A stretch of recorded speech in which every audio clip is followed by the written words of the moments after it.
Thanks very much for the invitation. I'm particularly happy to be here because indeed we are working just near door with a whole team of researchers, and I'll be describing their work.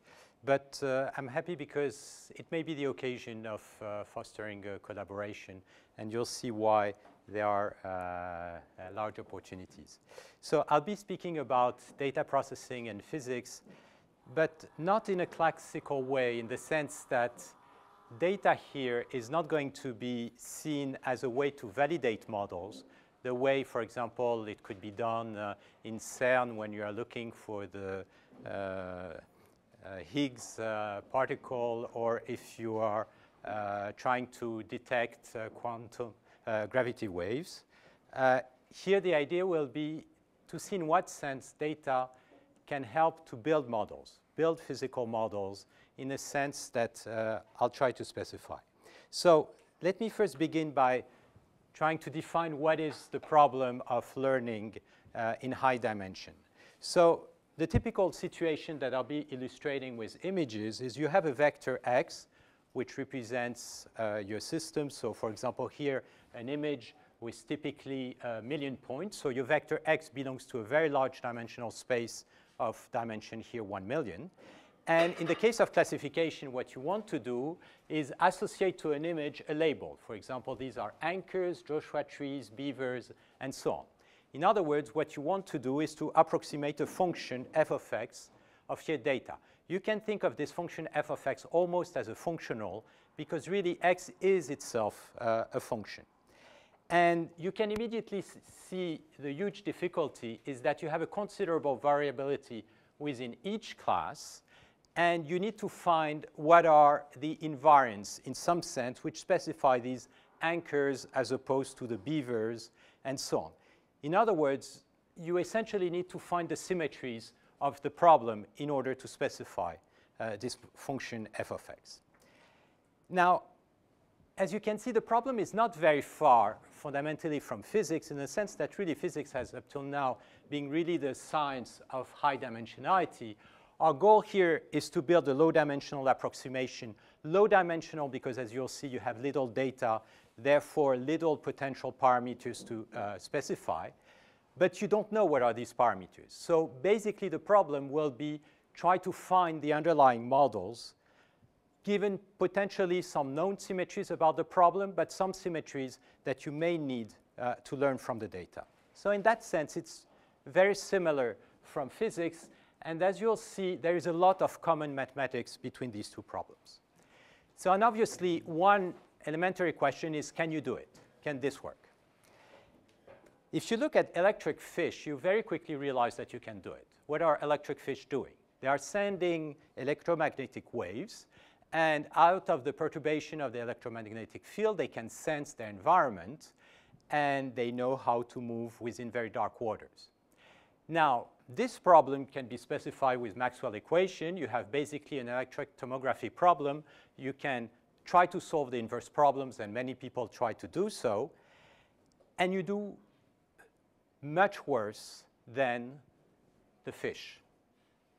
That means somewhere that these electric fish have learned, in some sense, some physics, and have the ability to invert this problem, which is incredibly difficult. So there is a level of learning of physics through that, and one of the issues will be to try to understand what that means, learning physics through that. If you think in physical terms, here x will be the state of your system. Okay, so if you go in astronomy, that could be the mass distribution in the universe. If you go at the quantum level, it could be in quantum chemistry, which we'll be looking at, position of atoms and the charge of each atoms. Now, what you may want to do is learn a functional such as the energy, in which case you can access the forces through derivatives, and the problem can be stated exactly in the same way. You have a database with a certain number of states, for example, in the case of chemistry, number of molecules. You do know the energies of these molecules, which has been measured. These are the f of xi. And question, can you make a regression? In other words, build some kind of interpolation and therefore, build a model for this energy. Now, if you look at the problem from a very naive point of view, it looks simple. It's just an interpolation problem. Okay? You just have a bunch of xi, and you know the value of f at these xi. Now, you have a new x. You want to compute the value of f of x. You just have to interpolate.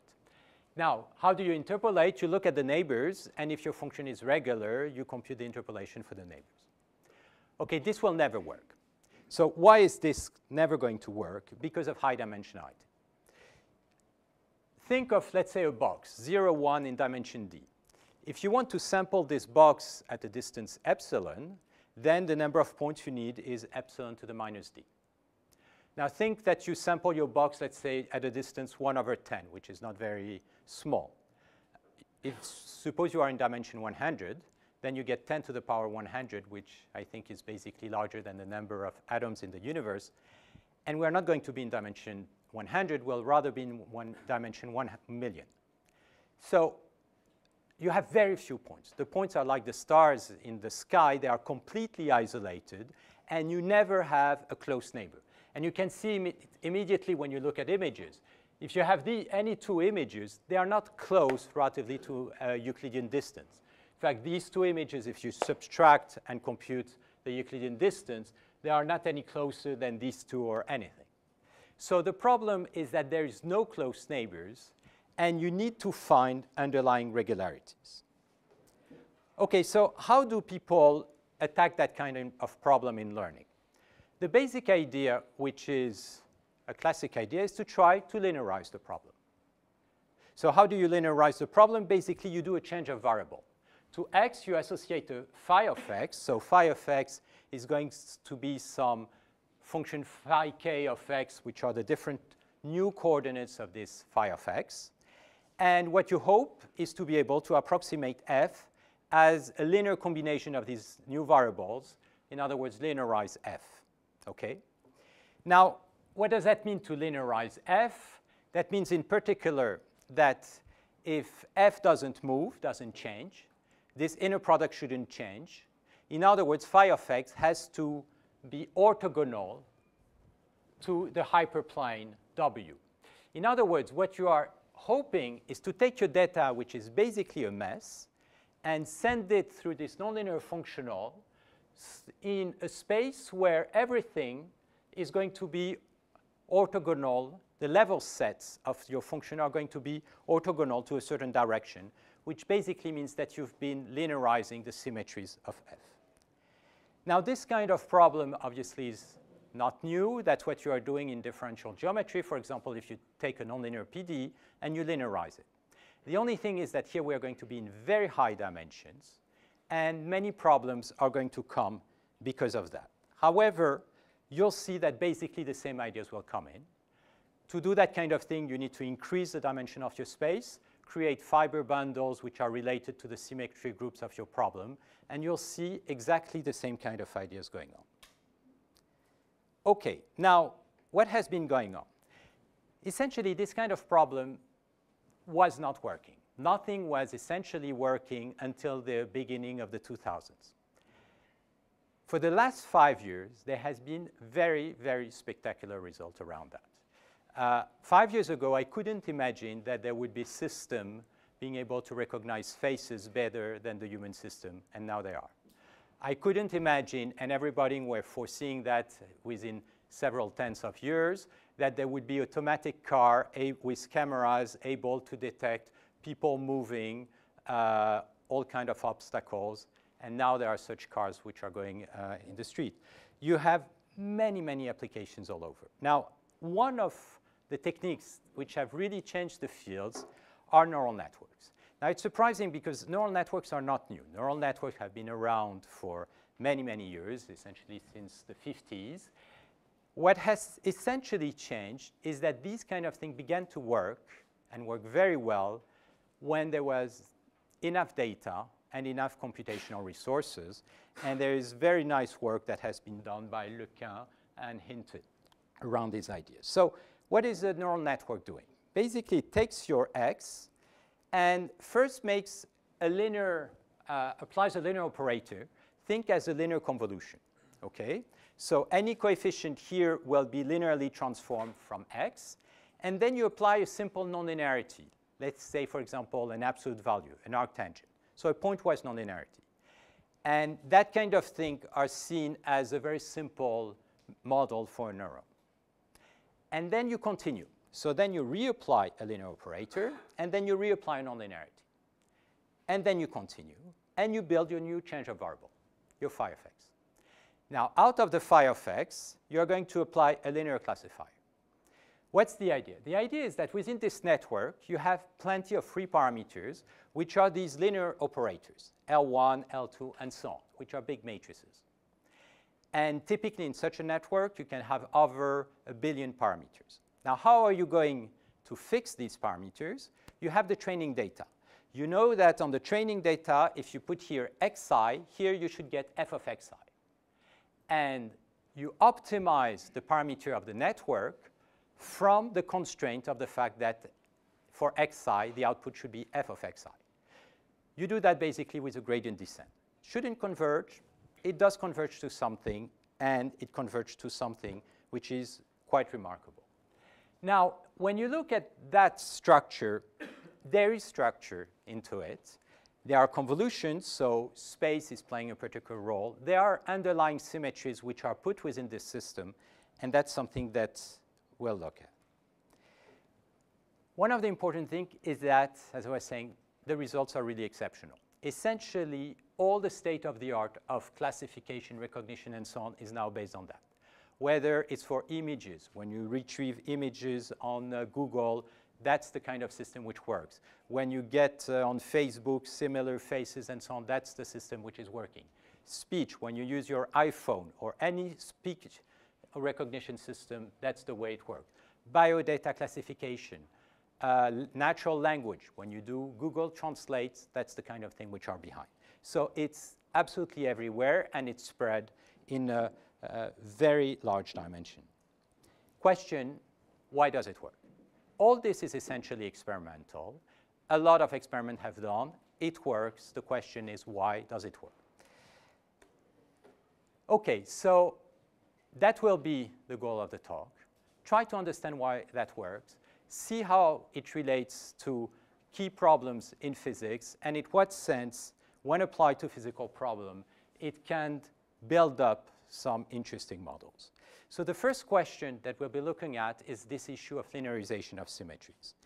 And what we'll see is that very naturally, you'll see multiscale decomposition appearing behind that, that problem. You'll see the apparition of fiber bundles, which are built out of wavelets.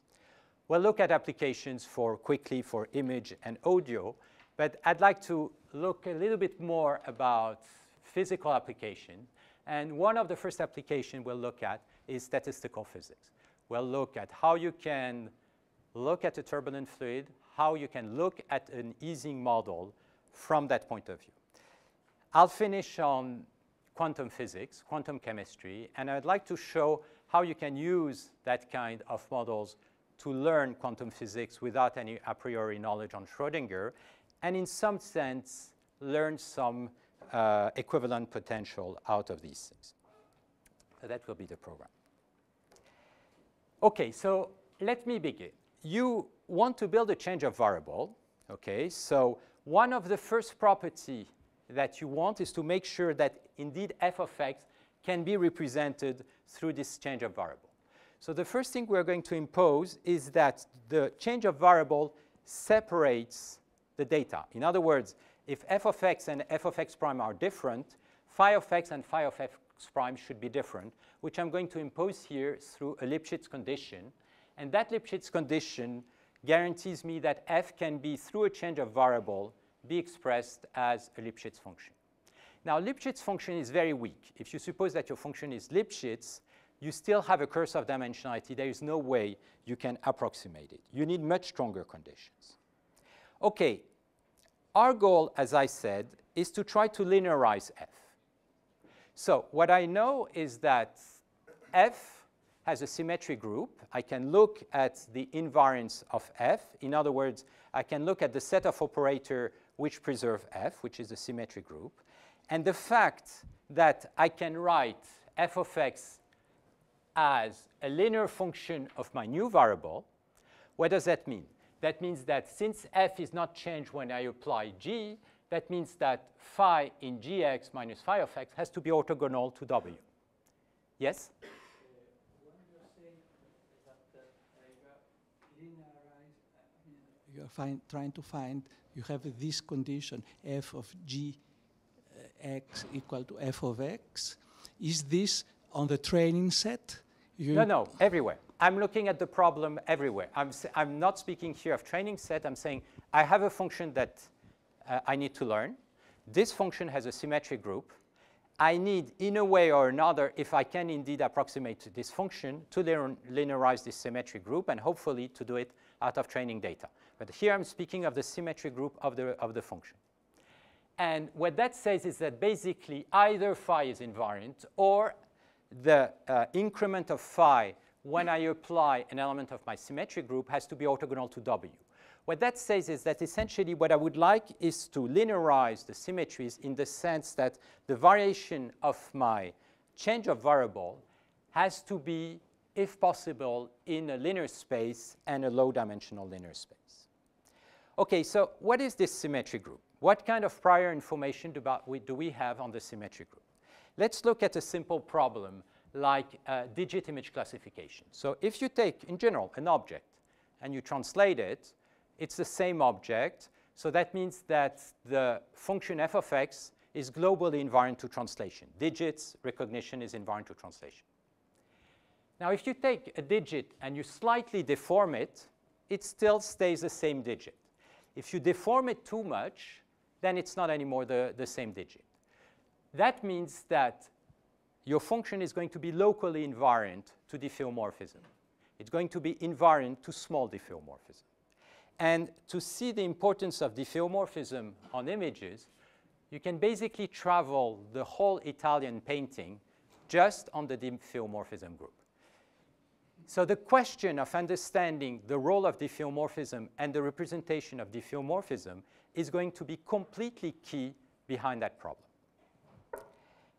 Now, sorry, I realize. What do we want? The first thing we want, as I said, I'm going to have a global invariant, for example, on the translation group. The second thing is I want to be locally invariant to diffeomorphism. Now, in order to be locally invariant, it's exactly like on a regular function, you want to linearize, in fact, how we are going to do that. We're going to try to linearize diffeomorphism. To linearize diffeomorphism, you want to build a change of variable which has a regular variation as a function of a diffeomorphism. Why? Because if it has a regular variation, then you can basically approximate the action of the diffeomorphism by the tangent space, and you have linearized your problem. So basically, what is the metric of a diffeomorphism? The metric of so you can represent a diffeomorphism acting on x as a local translation of u. It's u minus g of u. The metric, the weak metric of a diffeomorphism is going to be given by, if you take the Jacobian, the maximum norm of the Jacobian. That's basically the maximum scaling by which you can change a distance with your diffeomorphism. And Lipschitz regularity means that the increment of phi when g, the diffeomorphism, acts on x, is going to be basically bounded by this metric, by this distance. And that guarantees you that you are almost everywhere Ghetto differentiable so that you can locally approximate your diffeomorphism. Problem, how to get that property.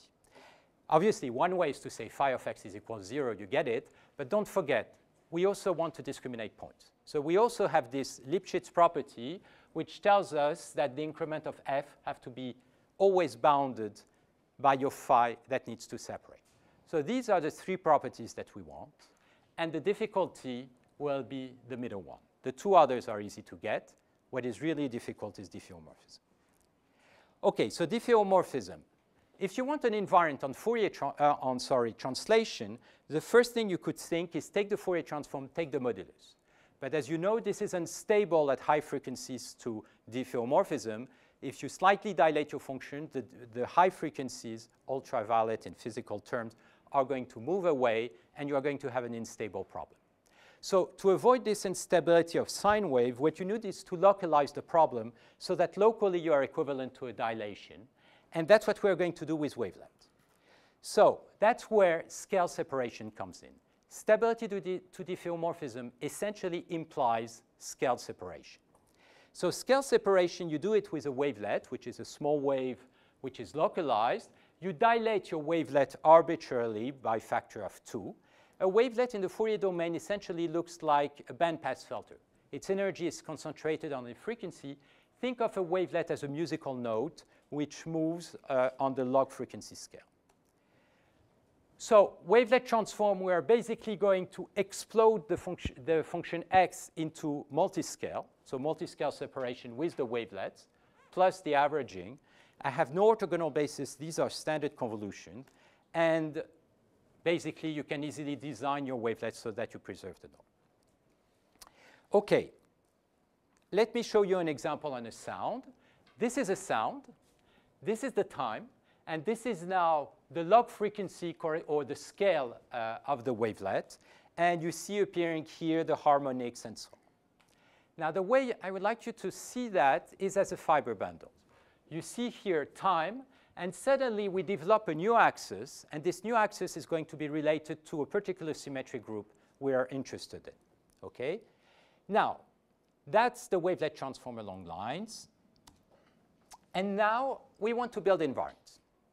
So wavelets are going to be good for diffeomorphism, but we are not invariant to translation. So why? Take a function x. If you want to make it invariant to translation with a linear operator, you basically don't have the choice. You have to average over the orbit of the group. That means just averaging in time. And if you locally average in time, for example, that's what you do here if you average with a Gaussian of width 2 to the j.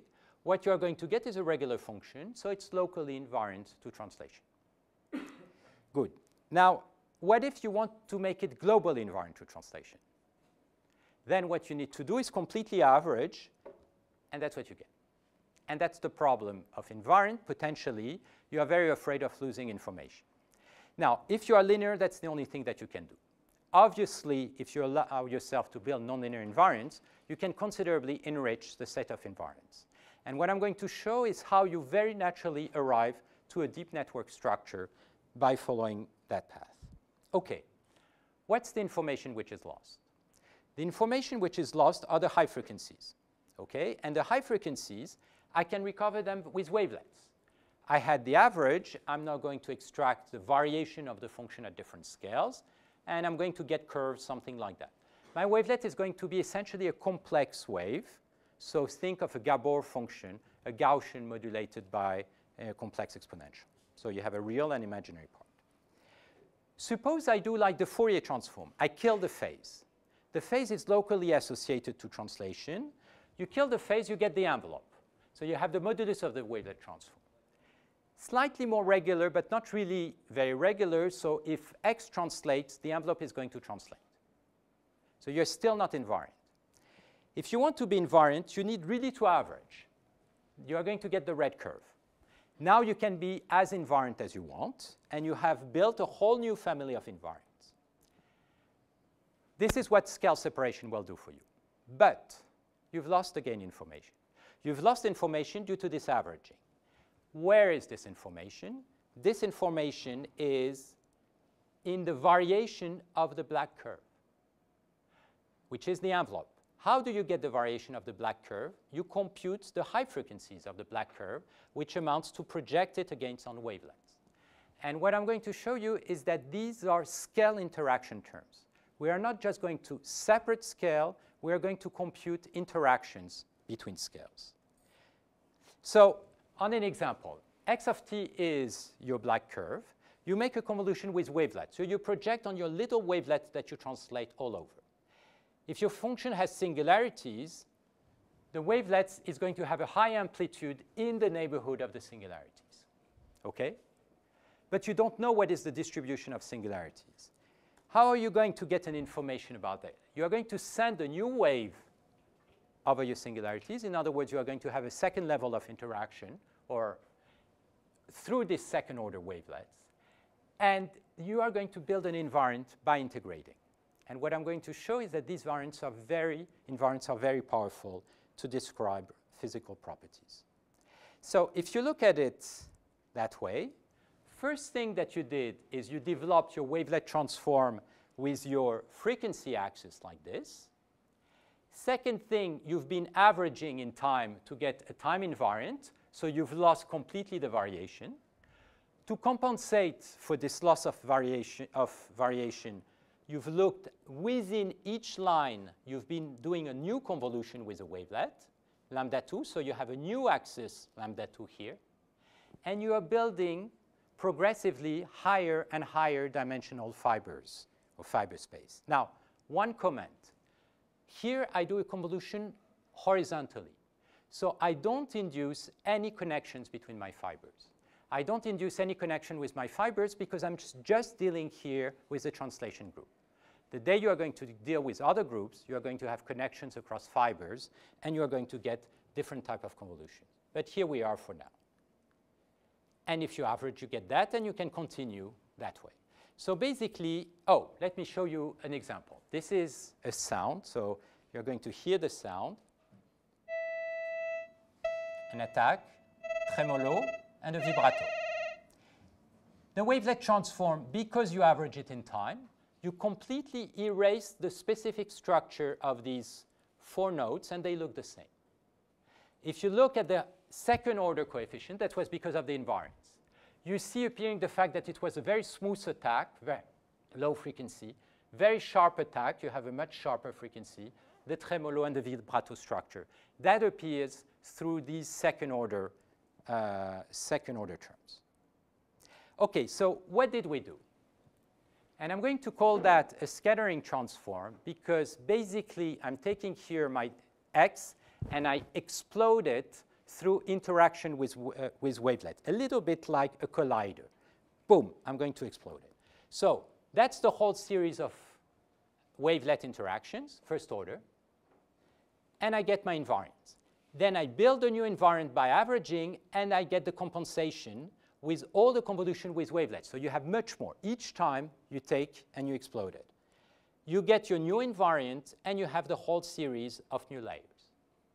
And you iterate. So basically, you are iterating over operators which are wavelet transform modulus, wavelet transform modulus.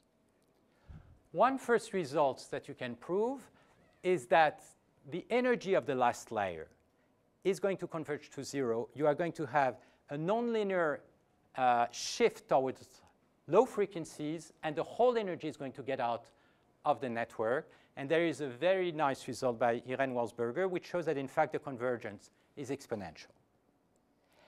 So what are you building? You're taking x. You are building all these scattering coefficients, first order, second order invariants, and so on, by making these products of operators.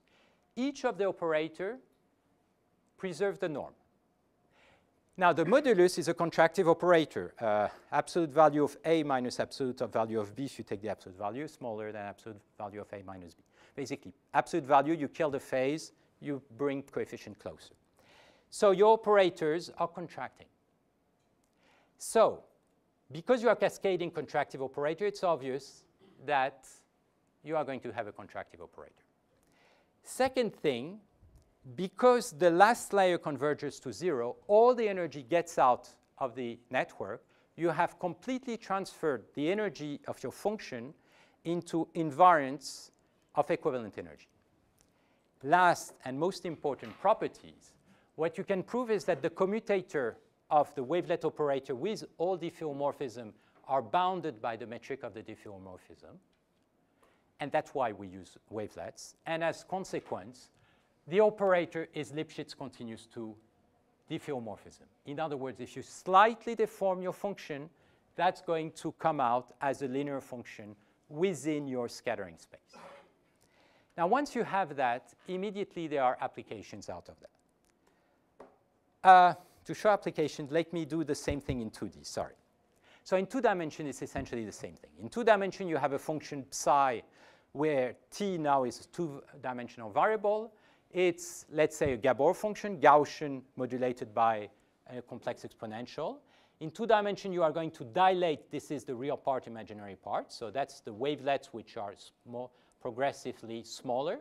But you are also going to rotate it. And the rotation parameter here is very important, because that's going to be the index of the rotation group. And then I'm going to use it to build invariants on rotations. So that will become a new fiber. And that's my parameter. So basically, a Gabor function in Fourier is covering a frequency band. You rotate it, that's what you get. You dilate it, that's what you get. You cover your frequency plane. So you're going to have a conservation of energy. Wavelet transform, you take your data, you project it on each wavelet according to each scale, each orientation, and you have the low frequencies. And exactly like in 1 dimension, you have an energy conservation. So basically, it's the same thing. This is the wavelet transform viewed as a fiber space. You have the 2-dimensional parameters of space. Okay? Here's your image. Now, you have an angle fiber, which corresponds to the different orientations of your wavelets. And if you make a convolution, you get your wavelet transform. Okay? But you also have the scale fiber when you vary in scale. And you are basically moving in this 4-dimensional space. And what I'm going to show is how then you build invariants by moving in the right way in this 4-dimensional space. Now, the scattering, the way I've defined it, is just through convolution with phi to get an invariant in space, and then the next invariant by a convolution with a second wavelet, convolution with phi, and so on. OK. First applications to, which is relatively simple, digit recognition. So the problem of digit recognition, you are shown a whole series of digits. These are your xi, which are images. This is an image of digit, handwritten digit. And now you are given a new image of handwritten digit, and you are asked, is it a 1, 2, 3, or 10? Now, in this problem, how the digit can move, said it, you can translate it, you can deform it. So your symmetric group, you know what it is, basically. So if you build this scattering transform, which is basically tuned to the symmetric group, which are translation diffeomorphism, you should make it. You just do a linear classifier behind, which is what you did is basically you've been linearizing the deformation. But you don't know which deformation you want to keep, which one you don't want to keep. Because a 3 is going to be deformed in a different way than a 5 while remaining a 3. This choice of specific invariant is done when you do the linear projection. That's when you decide to kill which deformation or keep which deformation. OK, if you do that, if you learn everything with this deep network, or if you do it without learning anything but just sending wavelets, you basically get the same kind of result, which is of the order of 0.4%. What is interesting is that they can do it. They have less information a priori, although they impose translation through convolution. We set everything. Let's look at the case of texture, which is progressively going to move us towards statistical physics. So in the case of texture, what do you have? You have materials, and a class is basically a stationary process corresponding to a particular texture of material. So you have different examples of textures, and now you are given a new image of a textured material, and you are asked which material it is. Okay? If you do it with a Fourier spectrum, it's not bad. You get an error of 1% by doing that on these databases, which are standard. If you go to these wavelet scattering, you have an error which goes to 0.2%. So why? What's happening? What are you capturing that the Fourier moments are not capturing? OK, if you look at the stationary process, X, what did you do to it? You did convolutions. But a convolution is preserving stationarity. So X convolved with a wavelet is still a stationary process. You kill the phase. That's also preserving stationarity. So you still have something stationary, and then you iterate. So you are building many stationary processes by exploding in scales. And then what do? You average in space. So if you have a little bit of ergodicity, you can hope with the central limit theorem that this is going to converge to a Gaussian process. and more, that it's going to converge to an expected values. In fact, in that case, there is a very nice theorem by Johan Bruna now that proves that you just need the autocovariance to be in L1 for that two properties to be true. OK, so now you basically have expected value. I'm going to call these things scattering moments, OK? And you would like to build up a representation of your stationary processes.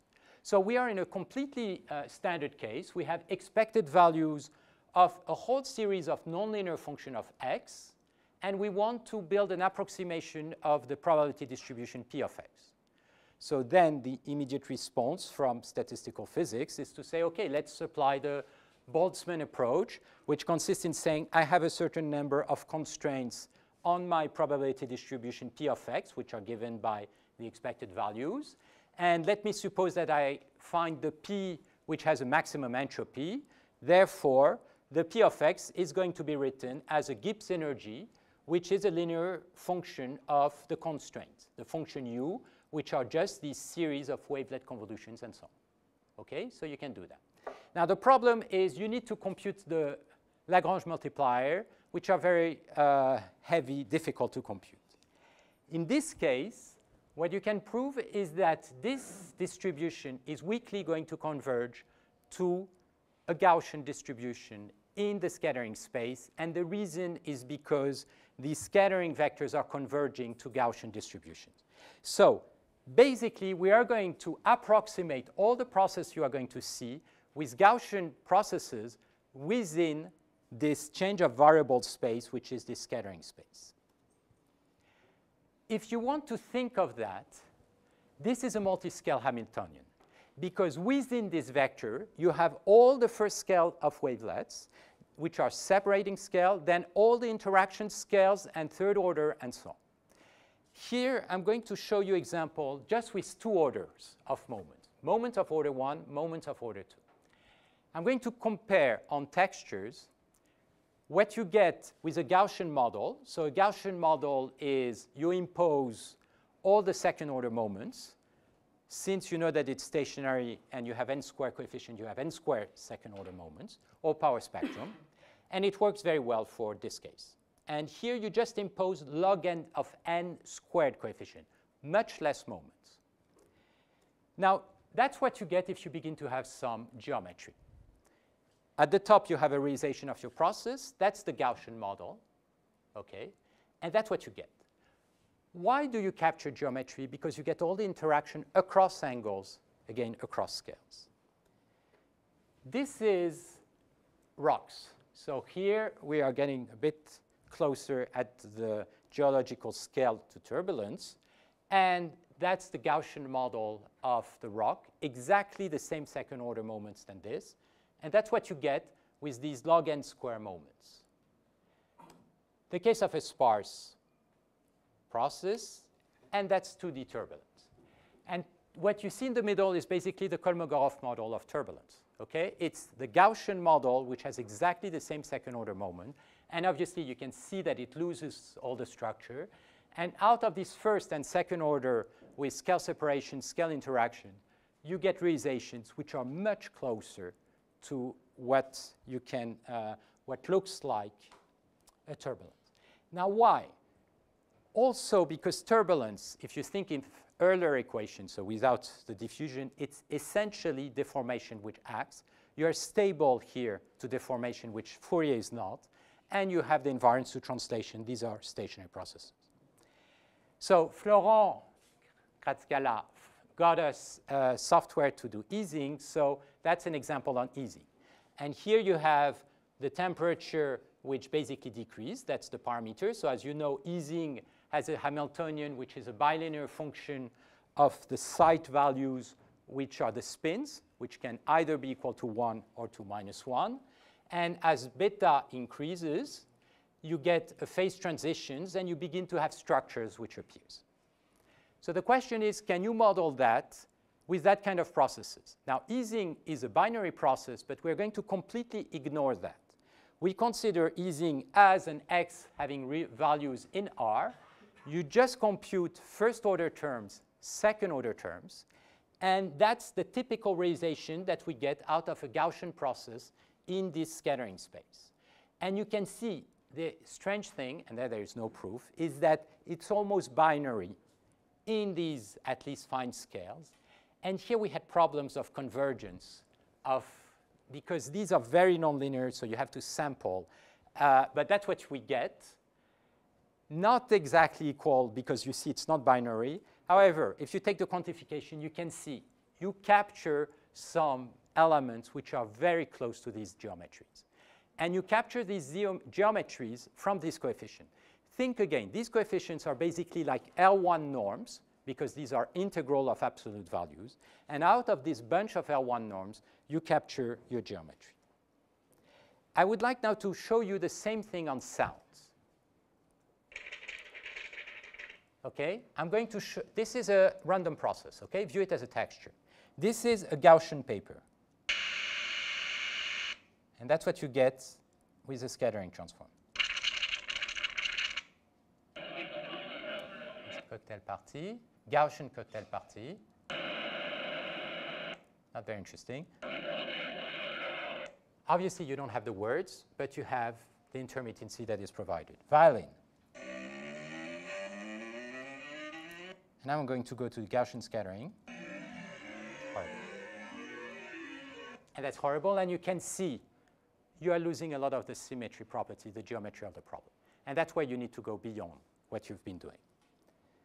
Need to compute the connections across the frequency fibers. And in fact, the ideas comes from Shihab Sharma that built such models for completely different motivation, physiology for ferrets. The idea is the following. If you take the wavelet transform, that's how it looks like. It's essentially computed in the cochlea. That's transmitted to the audio cortex. And what Shihab did in her lab is measure the response in the auditory cortex A1 of ferrets, basically out of these things. And how they look like, I'll show it. It essentially looks like wavelets living in this two-dimensional fiber space. In other words, we're not just going to move horizontally along time. We're going to move both along time and frequencies. And that's exactly the recordings in that plane obtained by Shihab and his team. So basically, it's a scattering transform, but the second one is building a richer symmetry. And I'm going to show you what you get if now you build up these connections. In other words, instead of applying a one-dimensional, two-dimensional wavelet transform. That's the original one. That's how it looked like. That's what you get. You restore, in part, the geometry. Speech. She had your duck suit and greasy wash water all year. Without the frequency geometry. And you can see you've lost everything because you have no alignments. Not great. There are much more symmetries in the problem, but you can see that you're moving in the right direction. That's the work of Joachim Enden and Vincent Le Stenman. Okay, let's do the same thing now for images. Now, in images, your second group is not going to be the Heisenberg group. It's going to be rotation scaling. If you apply the technique that I described to these images, it's going to fail because you have very strong rotation, very strong dilation, and you didn't take into account when you did just your translation invariant. So the classification error is of the order of 20%. So what are you going to do? If you now take your image and you rotate it, you are going to move.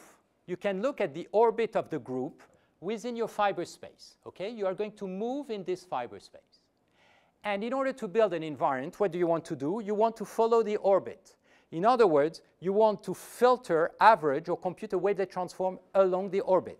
What are you going to do? You are basically going to follow the connections, the Cartan connections, within this fiber space. Okay?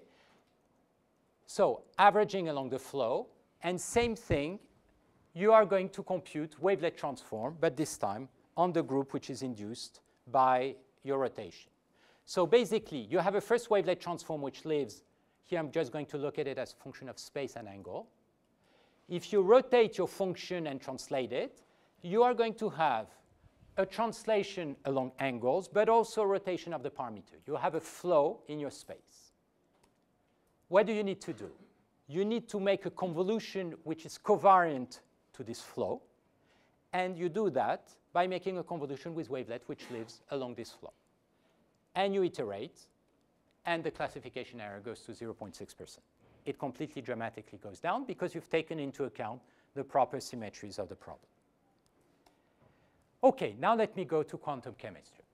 So in the case of quantum chemistry, X is the state of the system. In other words, position of the, so we are in a case where the nucleus of the atom is treated as the classical particle, like in density functional theory, and you have the charges of each of the atoms, okay? And you want to compute the energy. Okay, so the key idea here is obviously multiscale. Now, there is an idea which I think is very generic and beautiful, which is spread all over physics and science, is this idea around multiscale interactions. When you have d particle in an electric field, the Coulomb potential have a very slow decay. So you cannot neglect any interaction of any particle with any others. So you have d squared interaction. Now, this d squared interaction, you can reduce them to log d squared interactions. And that's the basic idea of multiple algorithms. And the idea is the following. You take your particle, you just look at the interaction which is very strong with the neighbors. Then, with the one which are a little bit more far away, you can summarize the interactions by averaging their energy and making an equivalent field on it, and you are going to get essentially the same result. The one even more far away, still that. So that's a very classical technique, which is the core idea of scale interaction. It doesn't apply to quantum chemistry because it lacks modeling the interaction across scales. Still, it's a very important idea. OK, so what are we going to do? So we're going to, and that's the work of Matthias Hearn and that we did with Nicolas Poelver, who is a physicist in Penn State. So you have your molecule, and we're going to take the same approach as density functional theory. So basically, density functional theory is reducing the dimensionality of the system by, instead of looking at the m-body problems, is looking at the equivalent variable, which is not equivalent, in fact, which is the electronic density. So here you see the electronic density, which is the density of the atoms, which regroups for these organic molecules near the nucleus, and which define the chemical bounds between the different atoms. We want to model that, and we want to compute the energy. So if you follow the path of Kohn and Sham in functional theory, density functional theory, this is going to be computed as a function of this density by looking at the kinetic energy, the interaction terms between the electron, the nuclei, electron, and these famous exchange correlation energies, which incorporates all the quantum phenomena. Now, the way it's calculated is that then you try to, as a variational problem, find the density which minimizes the energy. That's going to be the density of the molecule, and you'll get the energy. Now, the way we're going to look at the problem is exactly as if it was an image processing problem. What are the symmetries of F?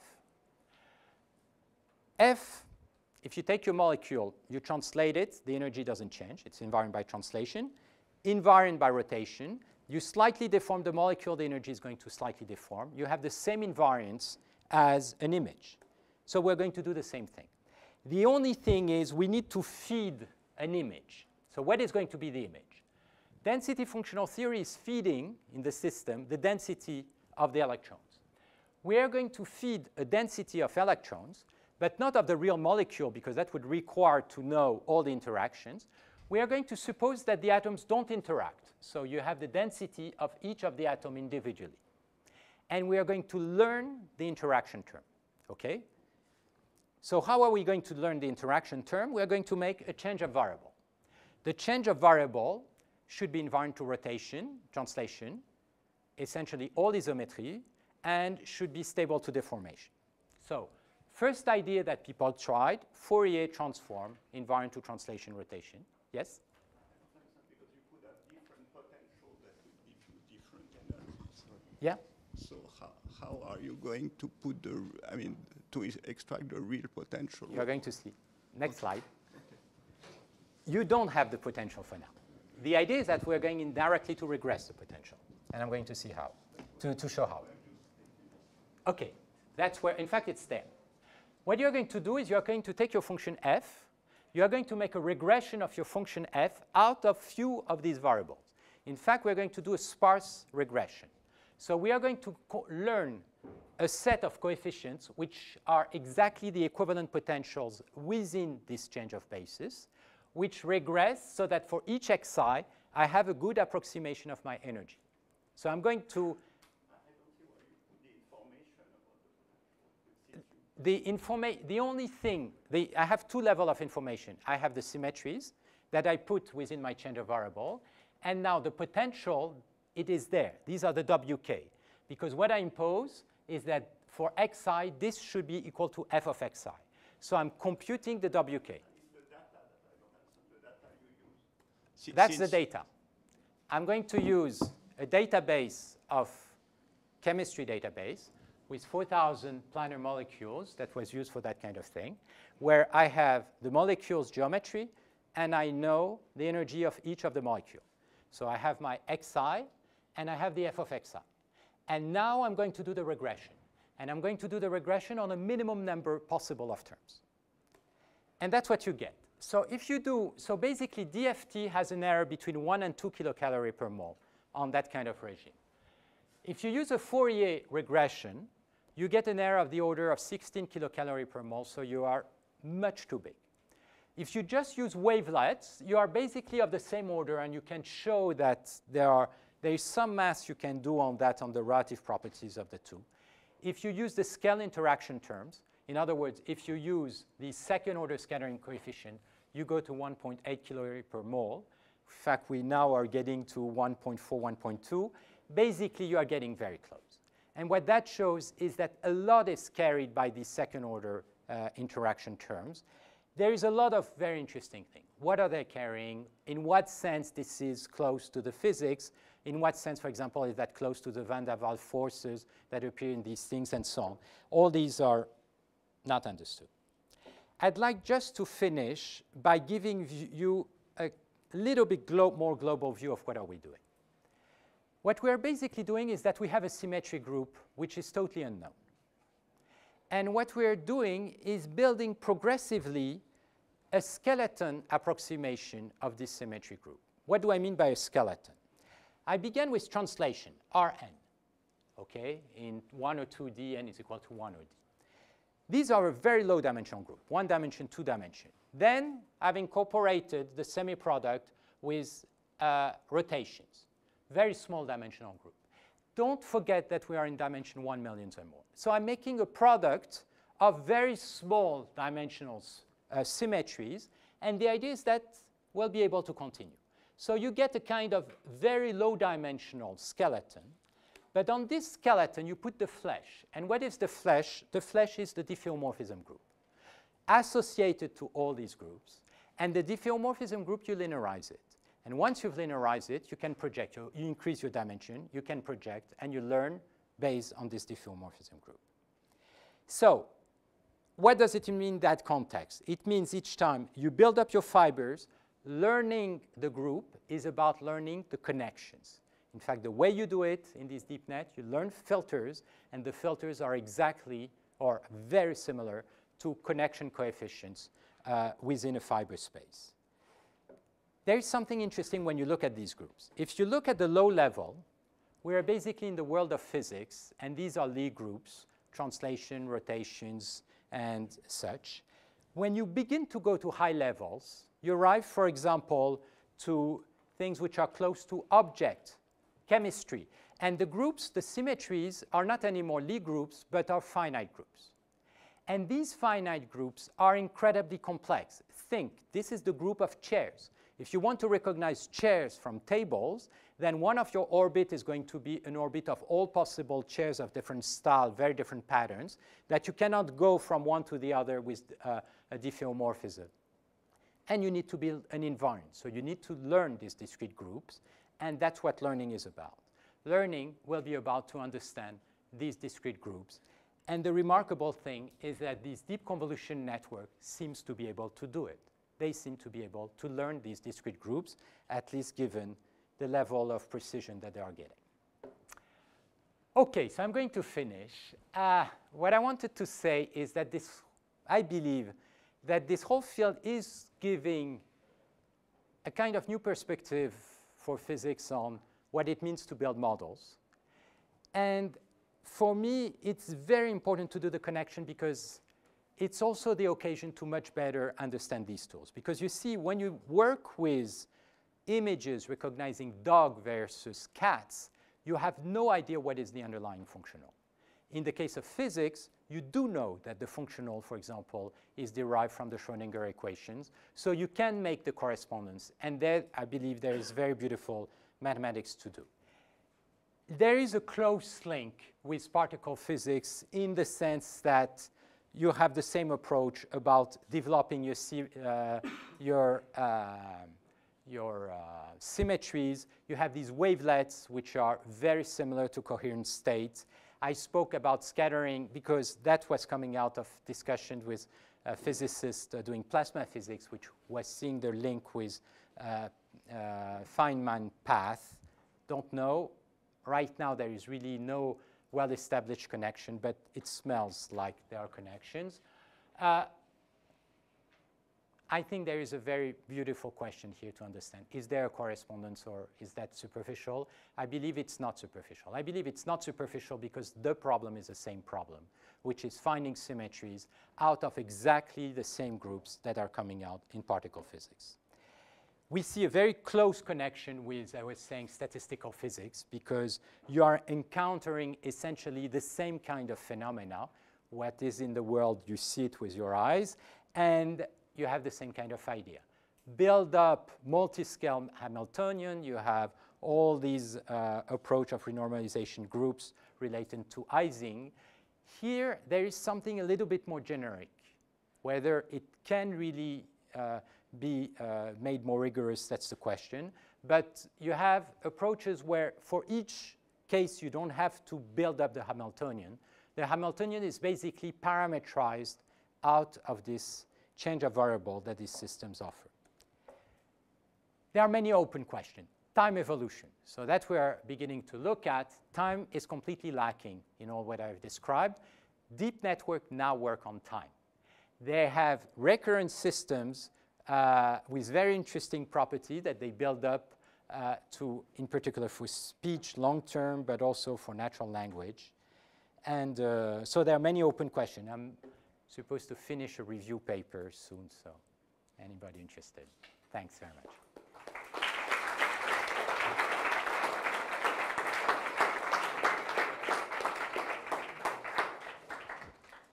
It may be a naive question, but from a set of data, could this kind of idea be used, for instance, to distinguish between two theories or physical or unphysical? To interpret? What you could get, and that's the kind of thing that we are trying to do out of a bunch of data. So that specific problem, I don't know. But what you can get is have this system run, look at the connections that have been established, and then look within the connection and try to retrieve the group. And that's what we are trying to do now. And in that sense, maybe connect with a physical theory if there are relation with the underlying connections. That's exactly the kind of thing that we are trying to do that kind of thing. All the network that you consider are feed-forward, if I understand correctly. So what would be, I mean, what would be the interest of having feedback? Yes. Okay, there are several levels. First of all, these networks learn through feedback because there is the backpropagation, the descent grid. So there is a constant learning phenomena, which is you can view as slow feedback, which is the learning. The second thing is that the algorithms which are now learning in time are recurrent, so there is a feedback loop. In time, people have begun to introduce a feedback loop in real time. That's the two levels. I'm trying to figure out the connection between multi-layer perceptrons and what you've been, the transform you have been discussing.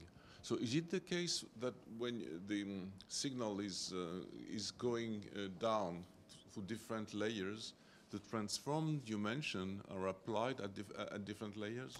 Yes, so basically these systems are exactly equivalent to multi-layer perceptron. If you think the depth of the system is the scale. How scales are being built by a cascade of filtering, so depth is exactly scale. Now, compared to what was often used in generic multi-layer perceptron, they were putting all possible connections. Whereas in these networks, they impose a very special architecture with convolutions and so on, which is like saying they impose an a priori on the symmetry of the problem. And if you don't learn. The whole art of experimental art behind these things is to design the architecture to put the appropriate a priori so that it will converge. Just a question about applications of scattering transform to learning a potential. Practically, what's the computational cost of computing an energy function through scattering transforms, compared to DFT, for instance? That's once you've learned, it goes like that, because once you've done your learning, you basically are adding, in that case, 600 terms, which will take a little bit of time, but it's incredibly fast. The learning is slow, but not incredibly slow, because all these algorithms are linear within the complexity of your database. So it's much faster, and that's why, for example, generally the pharmaceutical industries now is getting excited to learning in quantum chemistry because DFT is too slow. DFT is too slow to make time simulation of a wide range of molecules. The problem is precision. You have to establish the range of approximation of these techniques, and you need big database, that's for sure. Yeah. How do you learn the Lagrange parameters? Is it through Markov chain Monte Carlo? Oh, in the case of the Boltzmann, in fact, we don't. What I said is that the Gaussian distribution is converging to the Boltzmann distribution, so we directly simulate the Gaussian distribution. So we do a Gibbs sampling of the Gaussian, and we do a very dirty Gibbs sampling to make it fast. But we don't learn the Boltzmann. We directly get the Gaussian approximation of the Boltzmann distribution. Is there any connection between the accuracy of your chemistry example and the range of forces? Does it work better if forces are short range, or van der Waals, dipolar is okay? Well, okay. How does it converge? It doesn't have a problem related to range of forces because of the scale separation.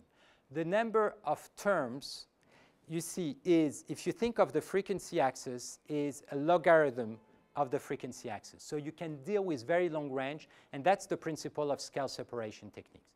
So the issue, and in fact, that's one of the big difficulty with all the techniques that had been developed previously based on learning based on that kind of thing, is that when it's based on Fourier, immediately it explodes when you go to very long range. Here, it's precisely tuned to have very fine scale, very large scale. The mystery is, why do we need so few scale interaction terms? Because if you look at the number of terms, okay, the scale terms are log, because you divide in log a log number of scale, and then you just need interaction terms of order 2 in what I did, just pairs of interactions, so log n squared. And why that's the case, we have no idea.